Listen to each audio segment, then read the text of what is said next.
Baş bacakları girsene. Yukarıda. Kafanı çelme. Hocam böyle mi? Evet, direkt dönsün tam. Yamuk yapma, dik yap. İki kemik değecek. Tam yukarıda, çene hizası. 4 tane. Evet, oyna. 4. Ayağını kaldırma. Yürü. Neye sıralı bakıyorsunuz bir daha? Ertuğ. Ben bunu Sen Ertuğ, hadi. Ben saydın arkasındayım. Sağ. Hadi. Sol hangisi? Sol hangisi? Yürü. Neye sıralı bakıyorsunuz bir daha? Ertuğ. Ben bunu Sen Ertuğ, hadi. Ben saydın arkasındayım. Sağ. Hadi. Sol hangisi? Sol hangisi? Hangi eline yazıyor? Hadi. Hangi eline yazıyor? Yazı yazın hangisi? Hayır ben bu Tamam. Bu da sol. Yazı yazdığın el ikinci kez vuracak. Hadi. Sağ. Diğer taraf. Evet. Tamam. Şimdi solu vur. Solun hangisi? Dön. Evet. Evet. Hadi. Dön. Geç. Hadi. Evet. Stop. Stop. Stop. Çeneye vurma. Hocam bu bunu parçalar. Yüzeye yok. Hadi. Evet başla. Hocam Muhammed bunu parçalar. Tamam. Hadi Baran. Evet. Geri git. Evet. Eren gardını kaldır. Evet. Hadi. Gardı Hocam indir bu Eren. şöyle kimle oldu? Boş. Evet. İçinden geç. Gardı al Mehmet gardı al. Hadi etrafında dön. Hadi. Aynı yerde durma. Hadi aferin. Tamam. Yerinde durma. Sabit durma Muhammed. Aferin. Mehmet çok Evet. Stop. Hadi. Bırak çocuk biraz dursun Mehmet. Geri git. Böyle geri dön. Evet. Muhammed. Evet devam. Kolay gelsin. Dur.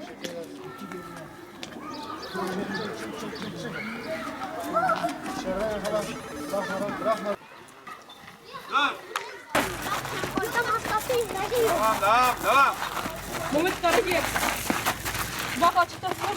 Garı giy. Stop. Vallahi gereken yerlere biz söylemiştik. Gereken yerler de sağ olsun bizimle ilgilendiler. Ama kapalı alan olarak baya bir sıkıntımız var. Bu 2 aydır işte burada bize bir yerimiz vardı. İşte o yeri Kızılay aldı. İşte şu anda kapalı. Onlar da tadilat falan yapıyor. Tadilat da baya uzun sürdü bu pandemiden dolayı. Gene de biz arka tarafta çocuklarla antrenman yapıyoruz. Sayın Valimiz olsun, halk eğitimi olsun. Şu anda halk eğitiminde kurslarımız açılıyor. Allah razı olsun. Oradan bir sıkıntımız yok. Ama şu anda yer sıkıntımız var. Kapalı alan istiyoruz. Bizimki boks sporu olduğu için kapalı bir alanda olması lazım. Bir an evvel yapılsa hani ne kadar işte bugün yaptık, yarın yapmadık, yarın yaptık, ertesi gün yapmadık. Çocukların heveslerini kaçırmak istemiyoruz. İşte bir an evvel kapalı bir alanımız olursa hem biz mutlu oluruz hem çocuklar bayağı kullanıcı olan bir mahalle. Ve bunu herkes de biliyor. Hepimiz de tanıyoruz. Hepimizin çocukluk arkadaşları. İşte mahalledeki benim kendi ailemde olan var. Komşumun ailesinde olan var. İsim verip kimseyi de rencide etmek istemiyorum. Hani burada bu çocukları yeni 13-14 yaşındaki çocuğu hiç yoktan alışmamaları, kötü yollara düşmemeleri, işte kullanma nedir, ilaç nedir bunları bilmeden direkt spora adapte edip spor yaptırmak. İlla ki bizim sporda biraz darbeli bir spor olduğu için hani karşıdakiler yaralı spor diye bahseder ama öyle değil. Burada ilk önce çocuğa ahlakı öğretiyoruz. Ondan sonra sporu öğretiyoruz. Mesela geçen aldık götürdük camiye. Dinini öğrendik çocuğa. İlk defa camiye giden çocuk var içimizde. Hani ne kadar o çocuğu ne kadar değişik yerlere götürürsen arayışı ne kadar çok olursa ilacı kullanmaz. Yani o ilacı televizyonlarda görüyoruz. Şu anda herkes elinde tablet var. Herkes her şeye ulaşıyor. En azından o tabletten başını kaldırıyor. Kötü alışkanlık yapmıyor. Gelip bizimle en azından stres atıyor, enerjisini atıyor. Benim kendi oğlum var. 5 yaşında. O bile geliyor. Baba hadi boksa gidelim. Antrenmandan şu anda gider evde duşunu alır, uzanır, rahatlar. Yaklaşık olarak 60 kişiye yakın sporcumuz var. Yalnız bizim biraz yer sıkıntımız var. Özellikle bu kesim, bu mahalle İmam Ağa Mahallesi, Bahçelievler Mahallesi gariban kesim olduğu için, maddi konuda güçleri olmadığı için yani spora para veremiyorlar. Özel hoca tutup da eğitemiyorlar. Bizim yerimiz kısıtlı.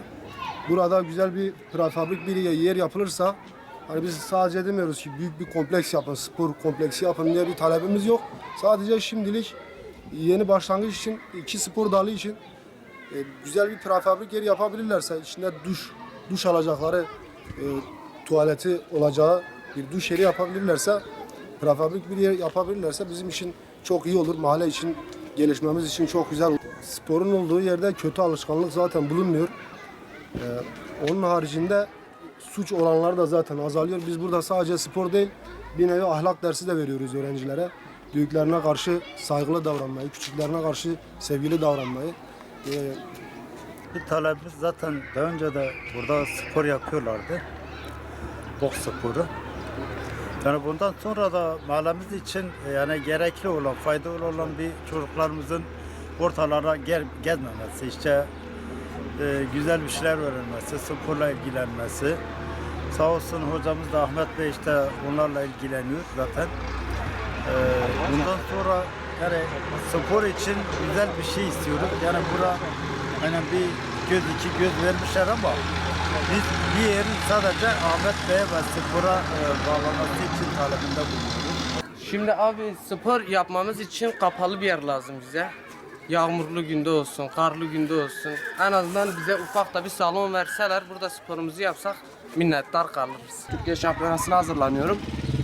Şöyle bir salonumuz vardı. Çoktan kendi imkanlarımızla bir şey yapmaya çalışıyorduk. Araya pandemi falan girdi. İşte bir şeyler yapmaya çalışıyorduk. Şu an salonumuz da yok. Yani işte malzemeler zaten eksik. Yani çabalıyoruz bir şeyler yapmak için ama buradaki gençler de birlikte ben olmak üzere hepimiz bir şeyler yapmak üzereydik. O da elimizde olan imkanlar da aldılar. Bu defa boşta kalmış olduk. Normalde şampiyonaya hazırlanıyordum ben. Bu gidişle olmayacak gibi geliyor. Yani imkan yok, bir şey yok. Stop, stop. Çeneye vurma. Hocam bunu parçalar. Yüzeye yok, hadi.